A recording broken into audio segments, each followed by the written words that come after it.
नमस्कार, आप देख रहे द न्यूज वर्ल्ड और मैं हूं आपके साथ पूजा। खबरों पर जाने से पहले एक नजर डालते हैं टॉप हेडलाइंस पर। विधानसभा आम चुनाव 2023 की मतगणना के संबंध में अभ्यर्थियों के साथ जिला निर्वाचन अधिकारी लेंगे बैठक।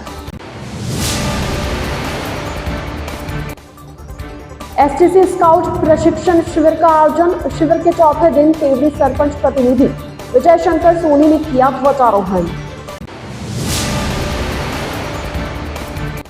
बढ़ती मौसमी बीमारियों के चलते अस्पताल में बड़ी मरीजों की संख्या, अस्पताल प्रशासन भी अलर्ट मोड पर।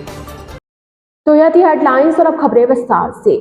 विधानसभा आम चुनाव 2023 के अंतर्गत 25 नवंबर को राज्य के चुनाव की समाप्ति के पश्चात 3 दिसंबर को राजकीय पॉलिटेक्निक महाविद्यालय में मतगणना की जाएगी। उप जिला निर्वाचन अधिकारी अपर जिला कलेक्टर प्रथम जय नारायण मीणा ने बताया कि मतगणना के संबंध में विचार विमर्श किए जाने के लिए जिला निर्वाचन अधिकारी की अध्यक्षता में 2 दिसंबर को दोपहर 12 बजे कलेक्ट्रेट सभागार में कचहरी परिसर में बैठक आयोजित की जाएगी। इस संबंध में सभी अभ्यर्थियों को स्वयं या अपने निर्वाचन अभिकर्ता के माध्यम से बैठक में उपस्थित रहने के लिए सूचित किया गया है। आचार संहिता के बीच उदयपुर जिला पुलिस द्वारा अवैध हथियार लेकर घूम रहे अपराधियों की धरपकड़ के लिए विशेष अभियान चलाया जा रहा है, जिसके अंतर्गत अम्बामाता थाना पुलिस ने शहीद भगत सिंह नगर कच्ची बस्ती पुला निवासी सोमेश सालवी को गिरफ्तार किया। उसके पास से एक देसी पिस्टल और 5 कारतूस जब्त किए। थाना अधिकारी डॉक्टर हनुमंत सिंह ने बताया कि आरोपी की पुला निवासी प्रकाश उर्फ चीनू नायक और उसके परिवार से रंजिश चल रही है। इसी के चलते पिस्टल लेकर आया था। वह पिस्टल लेकर पुला क्षेत्र में ही घूम रहा था, तभी पुलिस ने उसे दबोच लिया। इस मामले में अग्रिम जांच जारी है। शहर में बदलते मौसम के साथ कई तरह की मौसमी बीमारियां भी देखने को मिल रही है, जिसके चलते अस्पतालों में मरीजों की संख्या भी बढ़ती जा रही है, जिसको लेकर अस्पताल प्रशासन भी लगातार एक्टिव मोड पर नजर आ रहे हैं। जोधपुर के मथुरादास माथुर अस्पताल के अधीक्षक विकास राज पुरोहित ने बताया कि पिछले कुछ दिनों में मौसम में परिवर्तन देखने को मिला है, जिसके चलते सर्दी बढ़ गई है और इसी वजह से शहर वासियों में, बच्चों, बुजुर्गों में कई तरह की मौसमी बीमारियां देखने को मिल रही है, जैसे खांसी, जुकाम, उल्टी, दस्त आदि। डॉक्टर राज पुरोहित ने बताया कि इस बारे में किसी को भी घबराने की आवश्यकता नहीं है, क्योंकि अस्पताल प्रशासन ने भी हर संभव तैयारी कर रखी है। वहीं आमजन को भी एहतियात रखने की जरूरत है।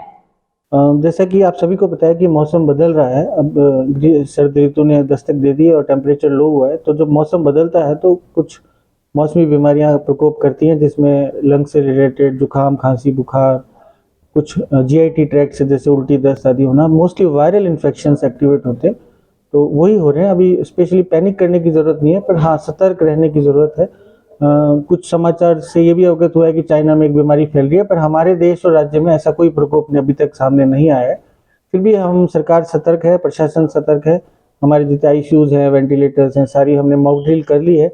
और स्पेशली जो ग्रुप्स हैं, इसमें मैं ये बताना चाहूँगा आपसे कि बुजुर्ग और बच्चों इसमें ज़्यादा प्रभावित होते हैं, तो उनका ध्यान रखें। इसके अलावा जो लोग दवाइयाँ ले रहे हैं, जो लोग इम्यूनोथेरेपी ले रहे हैं, जो लोग कैंसर, ट्रांसप्लांट आदि के मरीज हैं, उनको स्पेशल ध्यान रखने की ज़रूरत है। अस्थमा वाले रोगियों को भी ध्यान रखने की ज़रूरत है। एलर्जी वाले रोगियों को भी ध्यान रखने की ज़रूरत है। ये कुछ ऐसे सब ग्रुप्स हैं जो ज़्यादा प्रभावित होते हैं। बाकी कोई विशेष चिंता फिक्र की बात नहीं है, बस अलर्ट रहें, स्वस्थ रहें, अच्छी खुराक लें, जिससे आपका न्यूट्रिशन अच्छा रहेगा तो इम्यूनिटी अच्छी रहेगी और आप सभी स्वस्थ रहेंगे। Rajasthan state AIDS control society Jaipur के निर्देशानुसार उदयपुर महिला जेल में वर्ल्ड एड्स डे के साप्ताहिक कार्यक्रम के तहत सभी निरुद्ध महिला बंदियों के लिए केंद्रीय कारागार अधीक्षक राजेंद्र कुमार, मुख्य चिकित्सा एवं स्वास्थ्य अधिकारी डॉक्टर शंकरलाल बामनी, जेलर विनीता सक्सेना की उपस्थिति में रिक्रेशनल इवेंट का आयोजन किया गया, जिसमें मेहंदी व संगीत प्रतियोगिता आयोजित की गई एवं उत्तम प्रदर्शन करने वाली महिला बंदियों को उपहार स्वरूप 15 कंबल वितरित किए गए। कार्यक्रम में सीएमएचओ डॉक्टर बामिया द्वारा एचआईवी एड्स के प्रति जागरूक रहने एवं सभी बीमारियों से बचाव उपाय हेतु निर्देश दिए।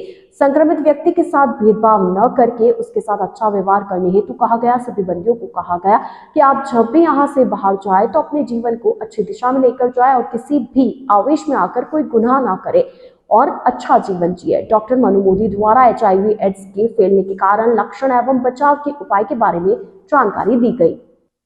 द न्यूज वर्ल्ड के इस बुलेटिन में फिलहाल वक्त तो चला एक छोटे से ब्रेक का। ब्रेक के बाद जल्द हाजिर होंगे। आप बने रहिए द न्यूज वर्ल्ड के साथ।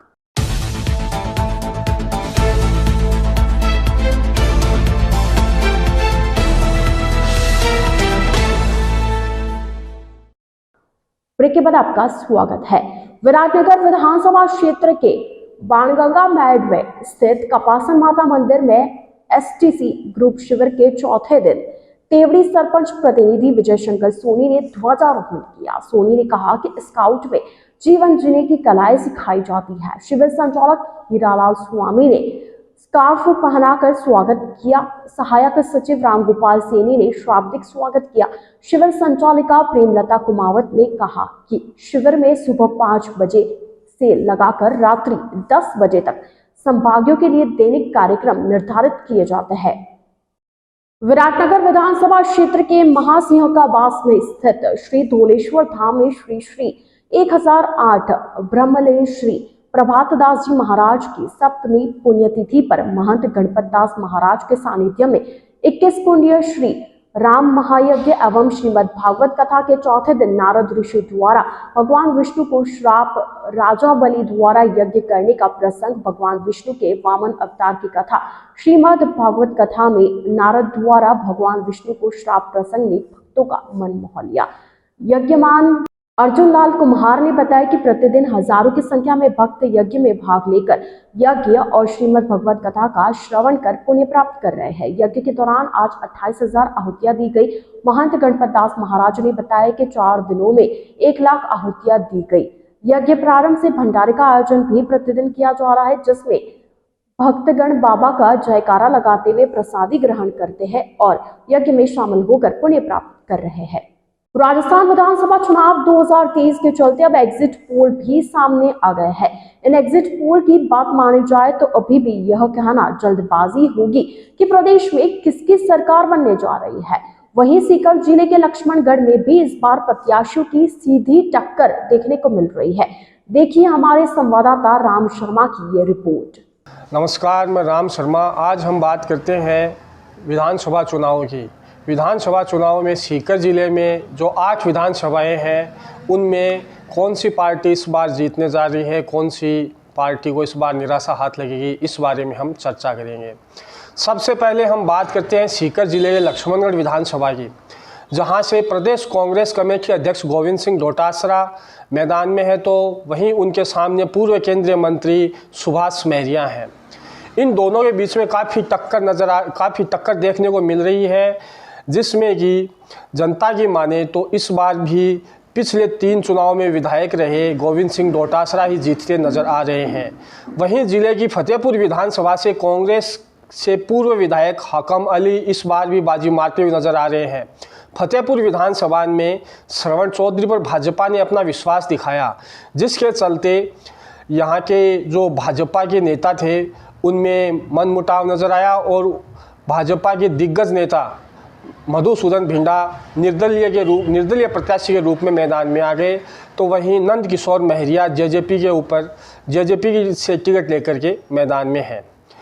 इनमें हम बात करें अगर जनता के रुझानों की, तो यहाँ पर भी कांग्रेस ही बाजी मारती नज़र आ रही है। वहीं बात करें सीकर विधानसभा की, तो वहाँ मुकाबला त्रिकोणीय होने की वजह से कांग्रेस के राजेंद्र पारीक जीत हासिल करते हुए नज़र आ रहे हैं। सीकर में राजेंद्र पारीक के सामने भाजपा से रतनलाल जलधारी मैदान में है, तो वहीं निर्दलीय के रूप में ताराचंद धायल टक्कर देते नजर आ रहे हैं। वहीं जिले की नीमका थाना विधानसभा से कांग्रेस से सुरेश मोदी, तो वहीं सुरेश मोदी के सामने प्रेम सिंह बाजोर भाजपा से मैदान में, इन दोनों में सीधी टक्कर है। यहाँ पर भी कांग्रेस के मोदी ही जीत हासिल करते हुए नजर आ रहे हैं।